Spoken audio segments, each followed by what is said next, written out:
কল্পতরু চ্যানেলে আপনাদের সকলকে স্বাগত জানাই। আজকে যে বিষয়টি আলোচনায় এসছে, এই প্রশ্নের উত্তর আমাদের বেশিরভাগ সময়ই ক্লায়েন্টের দিতে হয়। সেটা হচ্ছে, একটু দেখে বলুন তো চার্টে কি দুর্ঘটনার যোগ আছে, কোনো রকম অ্যাক্সিডেন্ট কি হতে পারে। এই প্রশ্নটার উত্তর আমাকে বহু ক্লায়েন্টের কাছে দিতে হয়েছে। এটা দেখতে দেখতে আমার মনে হলো যে এই বিষয়টা আপনাদের সকলের সামনে তুলে ধরাটা খুব জরুরি। সবার শুরুতে বলি, যদি কারো চার্টে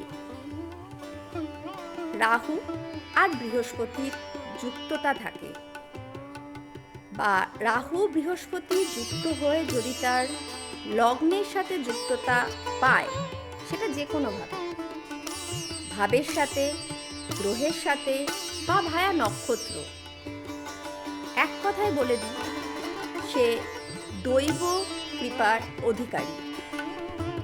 সবসময় যে রাহু বৃহস্পতিকে যুক্ত হয়েই এটা করতে হবে তা না। যদি শুধু রাহু এবং শুধু বৃহস্পতিও এই কাজটা করে, তবুও সে দৈব কৃপার অধিকারী হবে। এবার তার চার্টে থাকতে হবে দুর্ঘটনার জন্য যে যোগটা থাকে সেই জিনিসটা।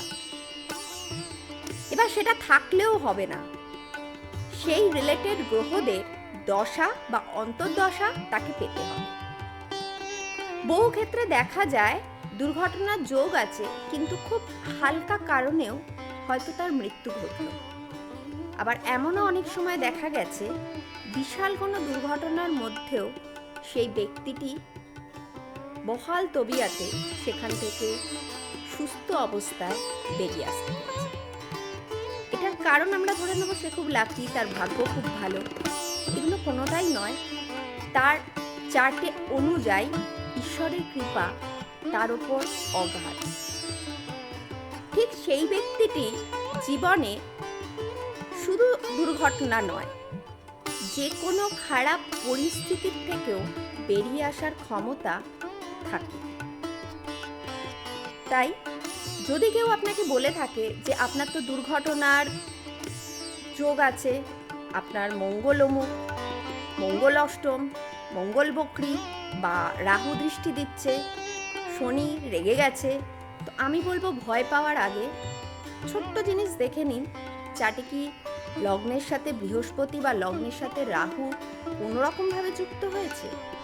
যদি যুক্ত হয়ে যায়, কোনো কথাতেই ভয় পাওয়ার কিছু নেই, কারণ কোনো দুর্ঘটনাই আপনাকে কাবু করতে পারবে না। আশা করি ইনফরমেশনটা আপনাদের অনেক কাজে লাগবে। আরও এরকম ইনফরমেশন পেতে গেলে কিন্তু পেজটিকে বা চ্যানেলটিকে সাবস্ক্রাইব করতে হবে, একটা লাইক অবশ্যই করতে হবে, এবং সাথে তো থাকতেই হবে, কারণ আগামী দিনে এমনই অনেক ছোট ছোট কোয়ারিজের যুক্তি দিয়ে আপনাদের সামনে তুলে আনতে সেই লাইকটাই আমাকে অনেক বেশি উৎসাহ এনে দেবে। আজকের আলোচনা এখানেই শেষ করলাম। সাথে থাকবেন, পাশে থাকবেন, সুস্থ থাকবেন।